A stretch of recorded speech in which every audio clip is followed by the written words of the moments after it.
realness just happened. Man, I appreciate it. Put it there, fam.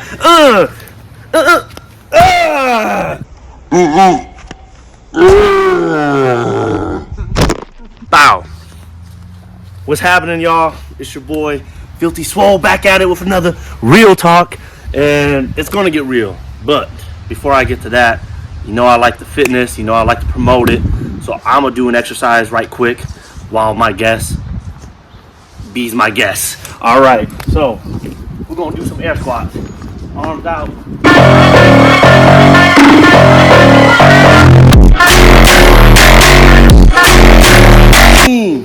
Boom. Get active. Get right. Come on. Now I feel like I need to go do something. Yes. My booty is already sore. And that's how we get it. All right. So, you know, shout out to everybody who supports. Shout out to everybody who takes the time to watch these Real Talks and my podcast. Appreciate it. And shout out to my guests for being here. I'll let them introduce themselves soon. But before that, I just want to say, again, positive energy, resilience, and just sharing stories about making it, about overcoming the shit that life throws at us that we how do I put it, like, can be uncontrollable or don't have a choice in what happens. So yeah, but all right, so go ahead, my lovely guest, share a little bit. My name's Alyssa. Kosa and I met in college. That's right. Yes. I'm a mental health counselor. Okay. Yeah. And you ready to get real? I'm ready to get real. Come on. So this episode's topic is about, how do I put it? I'll just put it bluntly, drug addiction and being around it and trying to not be a part of it. Can you tell us a little bit more about what that experience was for you? For sure. So growing up, both my parents were addicts, and I was exposed to that pretty early on. And I think like the biggest impact it had on me was just like the instability that it created in my life. Yeah. Like growing up, we didn't know, who was coming in and out of our house. Like never knew like if my parents were like going to be parents that day or if they were just going to be spiraling on one. And so there was just like a lot of unknowns, a lot of like anxiety around like just growing up and being a kid. Right. And then, I'd go to school and my friends would all have like parents who like made their lunches or did their laundry or, did things like that. And then I would be like going home and like, that's not my life. Can't relate. Yeah. That's not my life. And so I think a really big piece of like who I am today is like, I want to be someone I needed when I was a kid. Ooh, like, that's powerful. Yeah, like I needed that support. I needed someone to step in, but like I was just a kid, I didn't know how to ask for that. I didn't know like it wasn't normal that your parents were doing these things until I got a little bit older and like went to my friends' houses or I saw that like, damn, their parents, got a 9-to-5. They can hold down a job. They got health insurance. Right. Dang. Yeah, and so I think it was a really big part of my life for a long time. Yeah. And eventually like systems stepped in, and my great-grandparents, shout out to them. Shout out to the great-grandparents. Shout out to the great-grandparents. Shout out to the grandparents, the aunts, the uncles, all those caregivers out there who step into that role that really don't have to. Because the parent role, the caregiver role, for sure. Like especially when you're not the parent, and when that's not your responsibility. Like my grandparents weren't able to be grandparents; they had to be parents. Wow. And so like that also created a really hard dynamic. That's real. Yeah, it created a hard dynamic for our relationship sometimes because like they would have to like tell us to clean our rooms or like they would tell us no, we couldn't go to a friend's house, and it was hard because you see other people's grandparents spoiling them, taking them on trips, doing that like grandparent fun things, but like that wasn't our reality. Right. Yeah, and so I think my parents, they eventually like figured their shit out, but it took a long time, and I think it's something that they still definitely struggle with today and like hold a lot of guilt around today, because their children are adults now, and like they didn't raise us for the majority of our lives. And dang, so, for real. Whoa. Yeah, for sure. Man, that's a story. And I say this in the way of like, I'm just gonna say it, but like I feel like a lot of people couldn't relate to this. not like a lot, but like there is that handful of experiences that, man, same shit, different family. For what I mean? For sure. Like, and for you, right? I mean, who is like, I'm curious, who was it? Just you, like, to push yourself to like move through that process, or did you have someone like? Because I feel like that can be really hard to do alone. Yeah, for sure. Maybe you felt alone most of the time? I did. I did. I definitely struggled with, like, feeling lonely, feeling really sad. Like, I coped in really unhealthy ways.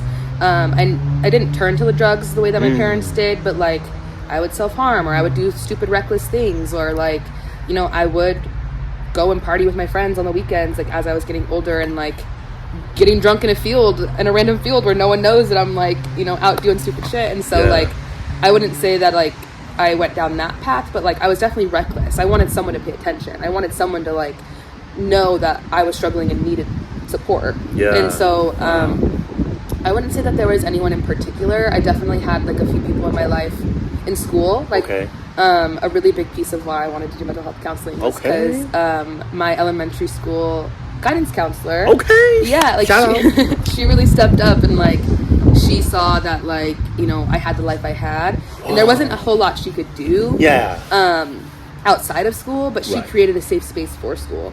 And I think that's why I went the route that I did with school, and it's always been a safe place for me, because I could leave my house, I could leave the trap, I could go to school, and I could be normal, and no one had to know that I was Alyssa with the addict parents. Like, I could just be Alyssa. I could just chill there, and, like, it was safe, and, like, I had good friends, and, like, I don't know, school didn't come easy to me, but it was something that I really wanted to be good at because I didn't have anything at home. Or the things I did have at home weren't great. They weren't fun. They weren't nice.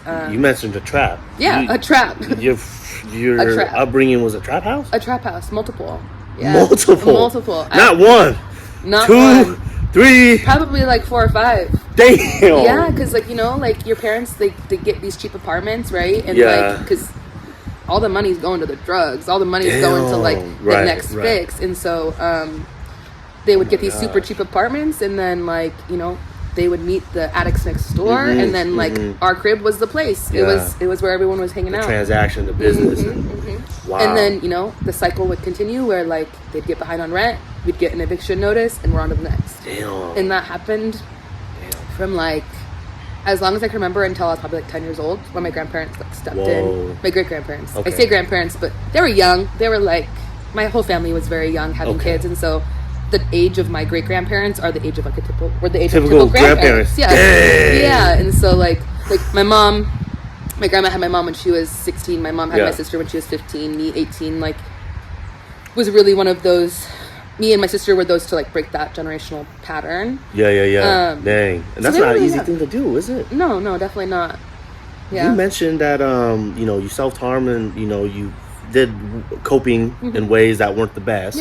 But you mentioned that you didn't do the drugs. You didn't do what your parents were doing. No. And I say that I didn't do the drugs, but, like, I've smoked weed. I've, like, dabbled in, like, party drugs, like Molly, whatever, but, like, not what they was doing. Not that what they was doing. Level, No. I'm curious, like, what came upon you to, keep that to the side, like, to say, like, fuck, I ain't touching that shit. Yeah, and that's crazy too, because my siblings, they both struggled with that. Like, they both went that route, and, like, they struggled for some time, but I don't know, I think, like, I just saw how bad it was. I saw how much it affected me and, like, the people around me, that, like, and also now that I'm older and, like, understand addiction and genetics and all of that stuff, like, I don't know, man, one hit and I'm gone, or, like, I'm addicted. Like, I don't know, that fear always kept me kind of, like, away from that side of things.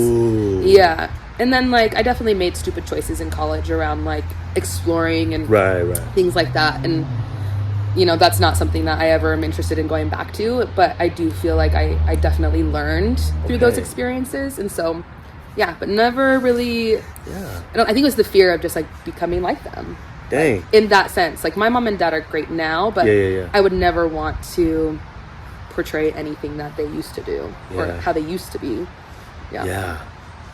Man, I liked how you mentioned the fear of, like, becoming that. Yeah. And like, or it could drop dead. And, yeah, you never know how it would react in your body. Yeah, for sure. And it's, I don't know, it's kind of cool hearing that too, because I feel like fear is associated mostly with like bad things, you know, like, oh, I fear something, like I don't want to, you know, get in that area, get with that person, right? But the fear for you was actually like an influence. Yeah, absolutely. To say, like it definitely protected me. Like that fear protected me in a lot of ways. And I think like, I don't think, had that not been there, had I been more careless, had I been more like, oh, it's whatever, like my parents are who they are, I very well could have been down that path. Right. Or if I didn't have the supports that I ended up gaining later in life. Like that school counselor. And then like when I moved to Rainier and I met, you know, Jordan and like all of my teachers there, like I wouldn't have went to college if I didn't go to Rainier and like get exposed to that environment. If I stayed in the environment that I was growing up in, like no college, no nothing. Like I probably wouldn't have graduated high school. Like and I truly my great grandparents, like I owed it all to them. Oof. And at the time, like I remember being so angry and like resentful towards them because they were being my parents. Okay. And I just that younger mind was like, you know, and you wanted your parents. Yeah, I wanted my mom and dad. I was pissed off that they couldn't just like step up and like be the parents that I deserved, and my grandparents did, but there was just like so much resentment there. They were also older and like very traditional, and so like they had these like very like traditional norms, like, you know, the girls are cooking dinner. Right. My brother was like taking out the trash and like doing the yard work, and like they were older, so they didn't stay up later and like doing activities outside of school. Like if I didn't have a ride, they weren't necessarily coming and picking my ass up. Like they were like you were walking at the school. You're getting a ride home. Like and so also like doing extracurricular activities, like that was a challenge at times. And like I don't know, I definitely wouldn't be the person I am today if I didn't play sports and I didn't join those clubs. And so I am grateful that we were able to make it work in some way. Right. But it wasn't easy, and it caused a lot of fights and a lot of like discontent. But eventually, like we kind of figured it out. Is there something like, you know, with the real talk going on right now, and possibly your parents will see this? Who knows? But is there something that they don't understand yet that you would like them to understand? I don't know. I think like, when we talk about it now, both my parents hold a lot of guilt for a lot of different reasons, and they express that guilt in a lot of different ways. Yeah. But like, I don't know, I would just want them to know, like, I don't blame them. I don't hold any like resentment towards them. Like, I did a lot when I was younger, but I think like through my own work and my own education and, you know, my own therapy and things, like I understand that like they were not raised in an environment that was conducive to like a healthy living style. And like we can see generational trauma, right? Like my grandma, keyword right there. Oof. For real. My mom's mom, my grandma, she was an addict. Her dad was an addict. Like my dad's parents were both addict. Like my dad's dad was an addict or like an alcoholic, and he was abusive. And so like when we look at the big picture, like it makes sense. It makes sense why they coped the way that they did, and like why things ended up the way they did. And you consider the big picture though. You looking at it. Now I would argue, not argue, but you know, say that I feel like there's other people that maybe have been through the same thing that can't be in the same, cannot say the same thing you just said. You know? For sure. And like, I think fuck their parents. And that's where they're at, right? And like I wouldn't ever judge anyone for like that's where they're at with their relationship. But like I do encourage people to like look at that big picture, because I have a great relationship with my mom and dad now. Good, that's good. Rocky at times with some of them, but like my mom is my best friend, and like I can go to her for anything, and I know she would like, you know, she would do anything for me. And so like I don't think I would have ever been able to get there if I didn't let that resentment or anger go. Like if I wasn't, you know, like wanting a good healthy relationship with my parents, and I couldn't let their addiction go, then it would have never happened. I don't know. And sometimes it shows up. Sometimes like you know, we see old patterns or like old triggers, if you will. And it's like, what the hell are you doing? Or like that brings up like really uncomfortable feelings that not a lot of us want to acknowledge or deal with anymore, because we feel like maybe we've dealt with that or moved on from it. But like I don't know, to me it's a cycle, and I think these conversations have to continue to happen in order for us to like acknowledge like this is where we are at, and this is us still going through these things. Like, because trauma is so hard to break. Yeah, for sure. And like, and grow out of. You really never grow out of. Because this is it's what's created who we are. Ooh, trauma is what created who you is. Trauma and so many other things. And other things. That's key though. That's fire. What you just said. Sure. And I'm gonna say a metaphor real quick, because this is what I'm hearing that you did. You broke the chains. I tried. The chains. I tried. Tried and continue to try. Yeah. She did. Yeah. You're doing great. Yeah. And I think like sometimes it's a double-edged sword. Yeah. Keep going. Because like I did do my own work. I did go to college. I have the job that I have. Yeah. And I do think sometimes my family uses that like a little bit. They're like, well, you're only saying that because of the work that you do or the education that you have. And I feel like it's almost like I wouldn't say they resent me, but they almost like make fun of me almost for like wanting to heal and understand the generational trauma that happened to our families, or like when I call them out on their bullshit. So you saying like with your knowledge and background and what you learned to understand through your own experiences, you transparently call them out or have conversations about the past, and they make fun of you for that? Yeah, they make fun. Like, it's like they're more of the type that's like, let's just get over it already. Oh yeah. Like they don't want to bury it. Yes, let's water bury under the bridge. Yeah. But the bridge is low. The bridge is low. The water getting high. Yes, and like when the patterns keep arising, like we obviously can't keep burying these things, otherwise they just keep coming up, right? Like, let's have these conversations and let's have them more than once, because like that's how we heal from trauma. That's how we heal from the past, like dealing with it multiple times over and over again. Because the things we experienced, it's a lifetime. And so like we're not going to get over it in one conversation. We're not going to get over it from one altercation or conflicting situation. Like, it's going to take multiple, and it's going to... And what would be the intent and purpose for the healing and all that? Like, to have, like, better, stronger relationships. Like, and I see it in my parents, like, the guilt and, like, the sadness and, like, the heartbreak that they hold. Yeah.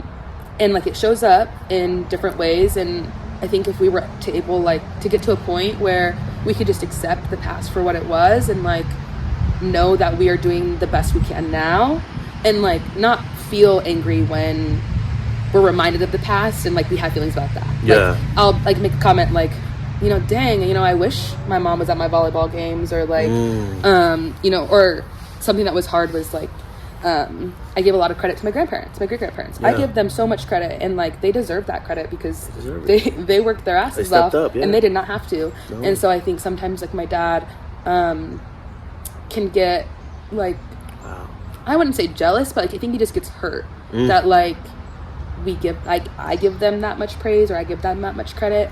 And then it kind of turns into like, well, I was doing my best, or like you don't ever acknowledge the things that we did, or like kind of I wouldn't say pity, but like he just like, it's hard for him to hear that like he wasn't the dad he could have been. But yeah, I think healing from that, like I don't know, like having better positive relationships, and the next generation doesn't have to deal with that. Doesn't have to deal with that shit. Yeah. Don't have to go through that. And then it just repeats the struggle. Yeah, exactly. Like my sister had her first kid, and like he will never know his grandparents as addicts. Yeah. And like that feels good. Yeah. And like in order for us to maintain that, like we have to be able to acknowledge that the past happened. Yes. And like, when he is older and capable of having those more mature conversations, maybe that's something that can be talked about. Right. Because a huge part of all of this is like, we got to remove some of that shame too. Like, like shame is a huge driver for shame. Like, oh man, this real talking going on for double time right now.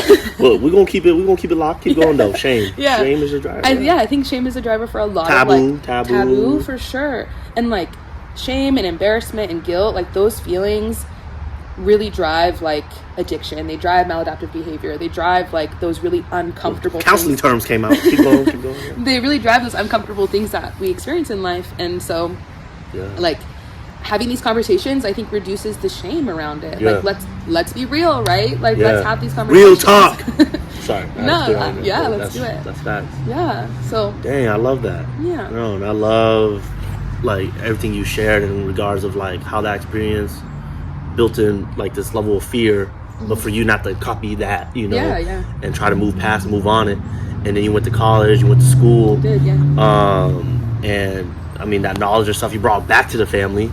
You know, let it be known. Yeah, they appreciate it sometimes, but other times they're like, come on, Alyssa, just. But like, I don't know. I think like because they're not used to that. Like, no, and like I'm for sure the only one in my family who's done like my own therapy and like my own work on myself. In that sense, and education too. Yeah. Higher education. Yeah, I'm the first in my family to graduate college. First in my family to go to college. Damn, powerful. 8. And that's something that's like a deeply ingrained part of who I am. Yeah. Like, not even just like my therapist self or my like college school self. Like, it's just who I am as a person. And so I think it shows up in a lot of ways with my family. And sometimes they're like, okay, Alyssa, like maybe put the therapist away a little bit. But but sometimes it's hard because I recognize these things and I see these things and I want my family to be better. Yeah. And so and also like just you're looking out for them. Yeah. And you know, sometimes it can be a little much for them, but the attention is good. Yeah. And I've recognized it and I've noticed it, and like it's not ethical to provide therapy to your family or friends. And so like, you know, I try to do stuff that I'm out of that role, but like also I'm gonna call you out. I'm gonna call you out when you need to be called out because like someone gotta do it. Someone gotta do it. You gonna get called out when you need to get called out because someone gotta do it. Yeah. Damn it, don't get more real than that. Woo! What time we look at? Oh, we gave about that around that time. Man, we covered a lot of topics, and I appreciate you, Alyssa. We like zoomed through that. So I mean, that's how quick it be going. Yeah. And man, who knows? We may have a part 2. You know, because I mean, there was stuff we didn't even touch on. Yeah. But I like to end the Real Talks with the guests sharing to the viewers kind of just like a mantra, some sort of message that gets them going through the day. So there's that. But I got another thing. If you're able to put some thought, you know, while as I'm talking. But for everything you shared, like for the people who are just addicts or having that struggle of that challenge with drug use and whatnot, man, and they're feeling that shame and that guilt, and maybe they're the same as your parents, or maybe they like us and they just came parents. I don't know. You know, what would you say to them, and what's a positive mantra? I think like ultimately at the end of the day, like it's up to you to battle your addiction. There are people out there who want to see you sober. There are people out there who love you sober. And there are people who out there who are going to love you as an addict too. And that is painful and that's hard. But I think like that first thing you got to do is just like admit you got a problem. And take that hand that supports you. Like, there's no shame in that, and I think that's no shame in getting help. Yeah, I think that's where a lot of people stop is because they're embarrassed or they're ashamed, and like truly, the sober life is going to be so much more serving to you than a life full of addiction. Like for you, your loved ones, the people you care about, like truly. And you can do it. Like my parents were addicts for 20 years, like, and they had been sober probably for 10. Oh, we love hearing those stories. Like 10, 12 years. So like, it's possible. And you deserve it. I think that's the biggest thing too, is like, you deserve to live a happy, too much real going on. I can't sober life. Okay, what's your mantra? What's your mantra what's a positive quote that keeps you going? I don't know if there's like a specific positive quote. I just think like no matter what you've been through, like if you find your right people, if you have the right mindset, it won't matter. Like you can reach those goals that you set for yourself if you believe in yourself and you have others who believe in you. Believe in yourself and others that believe. Love it. Yeah. That's how we end it. My eyes are dazed because I'm just like, dang, so much realness just happened. Man, I appreciate it. Put it there, fam. That's how we do it.